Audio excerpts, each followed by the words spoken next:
Please subscribe Sadhguru Sai Creations.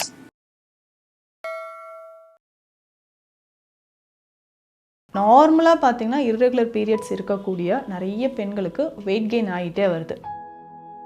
ரொம்ப ஒரு அதிர்ச்சியான ஒரு விஷயமா என்ன நம்ம பார்க்குறோன்னா அந்த பிசிஓஎஸ் ப்ராப்ளம் தான். சுகர் இருக்குது, ப்ரெஷர் இருக்குது, இல்லை கொலஸ்ட்ராலுங்க, தைராய்டுங்க, கவலையே வேண்டாம். ரெகுலராக இது அடை மாதிரியோ இல்லை களி மாதிரியோ செஞ்சு சாப்பிடும்பொழுது நம்ம உடலுக்கு தேவையான மொத்த சக்திகளும் இதில் கிடைக்க ஆரம்பிக்கும்.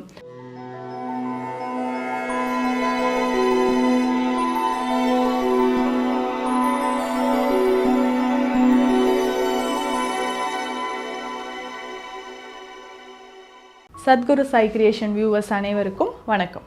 நான் டாக்டர் நித்யா, சித்தா ஃபிசிஷியன். இந்த பதிவில் என்ன பார்க்க போகிறோம்? பெண்கள் பெரும்பாலும் சந்திக்கக்கூடிய விஷயங்கள். ஸோ ஜென்ரலாக எடுத்துக்கக்கூடிய சில வகையான மூலிகைகள், தினம்தோறும் பெண்கள் பயன்படுத்தக்கூடிய மூலிகைகள் என்னென்னன்றதை பார்க்கலாம். இப்போது டீனேஜில் இருக்கக்கூடிய பெண்கள்லேருந்து பார்த்திங்கன்னா ஒரு 60-70 இயர்ஸ் வரைக்கும் இருக்கக்கூடிய பெண்கள் வரைக்கும் நிறைய ப்ராப்ளம்ஸ், ஒவ்வொரு ஏஜுக்குமே சில வகையான உடல் ரீதியான பிரச்சனைகள் இருந்துக்கிட்டே இருக்கும்.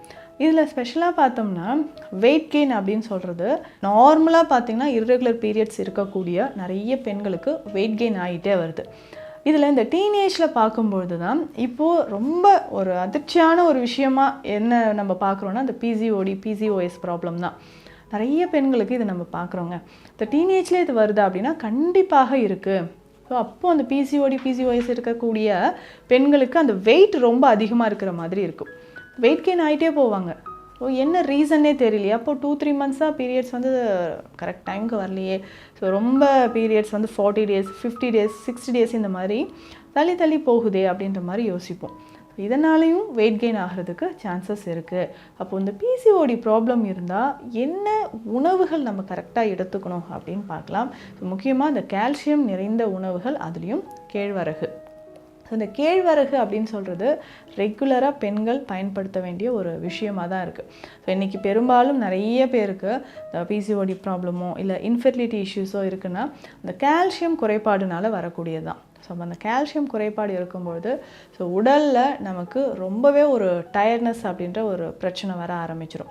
அப்போ அந்த பிசிஓடி இருக்குன்னா சடனாக ஒன் டே நமக்கு பீரியட்ஸ் வருதுன்னா நல்ல ஹெவி ஃப்ளோ நமக்கு வர ஆரம்பிச்சிடும். ரொம்ப கிளாட்ஸாக வர மாதிரி, இல்லைன்னா ஒரு 2 மந்த்ஸ் 3 மந்த்ஸ்க்கு பீரியட்ஸே வரலைங்க அப்படின்ற மாதிரி இருக்கும். இந்த மாதிரி இருக்கக்கூடிய நிலைமையை நம்ம எப்படி கரெக்ட் பண்ணலான்னா நமக்கு இந்த ராகி ரொம்ப முக்கியம். கேழ்வரகை நீங்கள் பயன்படுத்திக்கணும். ஸோ தினம்தோறுமே இந்த கேழ்வரகோட என்ன பண்ணலான்னா ஒரு கப்பில் கேழ்வரகு எடுத்துக்கோங்க. ஸோ இதில் ஒரு 2-3 ஏலக்காய் நல்லா பவுடர் பண்ணி இதில் ஆட் பண்ணிக்கோங்க.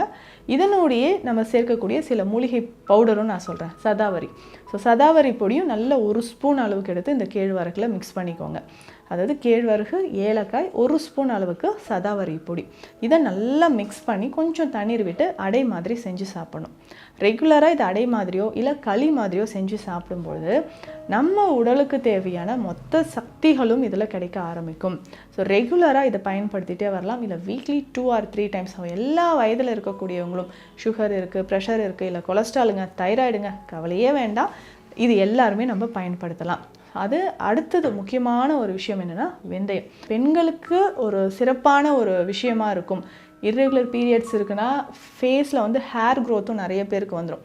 நிறைய பெண்களுக்கு பார்த்தோம்னா ஆஃப்டர் மெனோபாஸ்க்கு அப்புறம் முகத்தில் இந்த ஹிட்டோசிசம் அப்படின்ற ஒரு பிரச்சனை இருக்கும். ஃபேஷியல் ஹேர் வந்து க்ரோத் இருக்கிறது பார்க்குறான். ஆனால் இதுவே இன்னும் நிறைய பேருக்கு பார்த்தோம்னா முகத்தில் இந்த டீனேஜில் இருக்கக்கூடியவங்களுக்கு ஃபேஷியல் ஹேர் க்ரோத் அப்படின்னு சொல்கிறது பெரும்பாலும் நிறைய பேருக்கு நம்ம பார்த்துட்ருக்கோம். ஸோ அதுக்குமே இந்த வெந்தயம் ரொம்ப பெஸ்ட்டாக இருக்கும். ஸோ இரவு நேரத்துலேயே ஒரு 2 டேபிள் ஸ்பூன் வெந்தயம் ஊற வச்சுருங்க. அதுலேயே ஒரு 1/2 டீஸ்பூன் அளவுக்கு சீரகமும் சேர்த்துக்கோங்க. காலையில் இது என்ன பண்ணலான்னா மிக்சியில் நல்லா அரைச்சி எடுத்து வச்சுக்கோங்க. ஒரு 2 glasses வரும். இது வந்து வெந்தய பால் அப்படின்னு சொல்லுவோம். ஸோ இதனோட கொஞ்சம் ஏலக்காய், ஒரு 2 ஏலக்காய் போட்டு நீங்கள் அரைச்சி எடுத்துக்கிட்டாலும் ஓகே. காலையிலே இது எம்டி ஸ்டொமக்கில் குடிக்கணும். இல்லைங்க 2 கிளாஸ் அளவு குடிக்க முடியல, உங்களால் எவ்வளோ முடியுதோ அதை காலையிலே குடிச்சிக்கோங்க. இல்லைனா இதில் கொஞ்சம் தேங்காய் பாலோ இல்லை பாலோ நீங்கள் கலந்தும் குடிக்கலாம். ஸோ அந்த மாதிரி குடிச்சிக்கிட்டே வரும்பொழுது இதனால் என்ன பெனிஃபிட்ஸ் பெண்களுக்கு ரொம்ப முக்கியமானதுன்னு பார்த்திங்கன்னா வெயிட் லாஸ் ஆக ஆரம்பிக்கும், பிசிஓடி இஷ்யூஸ் இருந்தால் குறையும், இர்ரெகுலர் பீரியட்ஸ், முக்கியமாக ஒயிட் டிஸ்சார்ஜ் ப்ராப்ளம் நிறைய பேருக்கு இருக்கும் இல்லைங்களா. ஸோ அது சரியாகிறதுக்கும் நீங்கள் தாராளமாக இந்த வெந்தயப்பால் தினம்தோறும் காலையில் குடிச்சிக்கிட்டே வரலாம்.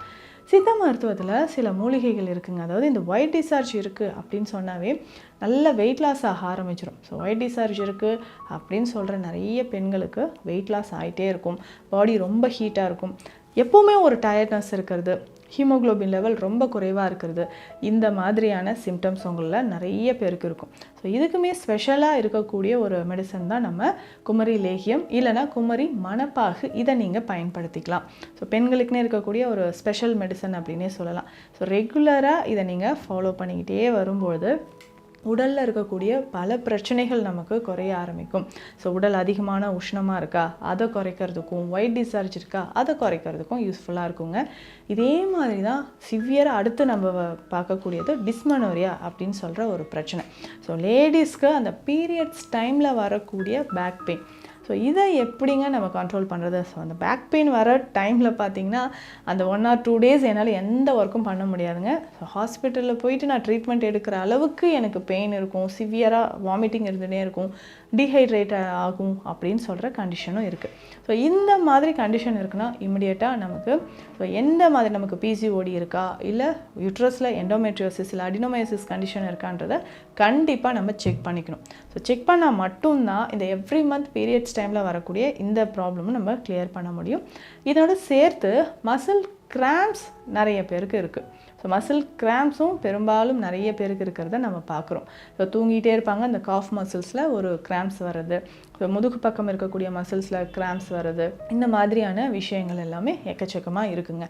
ஸோ இதை சரி செய்கிறதுக்கும் நம்ம சதாவரி நெய்யோ இல்லை சதாவரி பவுடரோ இல்லை அதை லேகியமாகவோ பயன்படுத்திக்கலாம். ஸோ 2 மாதம் 3 மாதம் பீரியட்ஸ் வரலன்னா இமிடியேட்டாக அதுக்கு என்ன ட்ரீட்மெண்ட்டுன்றதை பார்க்கணுங்க. இல்லை நார்மலாக போயிடுச்சுன்னா வெயிட் கெயின் ஆகிட்டே போகும். ஸோ இதற்கு நம்ம வெயிட் கெயின் ஆகிட்டே போகுது அப்படின்னு சொல்லும்போது சித்த மருத்துவத்தில் இருக்கக்கூடிய மெழுகு சார்ந்த மருந்துகள், குமட்டி மெழுகு ரொம்ப சிறந்த ஒரு மெடிசனாக இருக்கும். ஸோ பீரியட்ஸ் வரல, அடினோமயோசிஸ் இருக்குது, இல்லை ஃபைப்ராய்டு யூட்ரஸ் இருக்குது, ஸோ இதுக்கான நம்ம ட்ரீட்மெண்ட் எடுக்கணும் அப்படின்னா குமட்டி மெழுகை நம்ம பயன்படுத்தலாம். ஸோ நார்மலாக ஃபைப்ராய்டு யூட்ரஸ் இருக்குனாவே உடனே எல்லாரும் கையில் எடுக்கக்கூடிய ஒரு ட்ரீட்மெண்ட் என்னென்னா யூட்ரஸை ரிமூவ் பண்ணிடலான்ட்டு.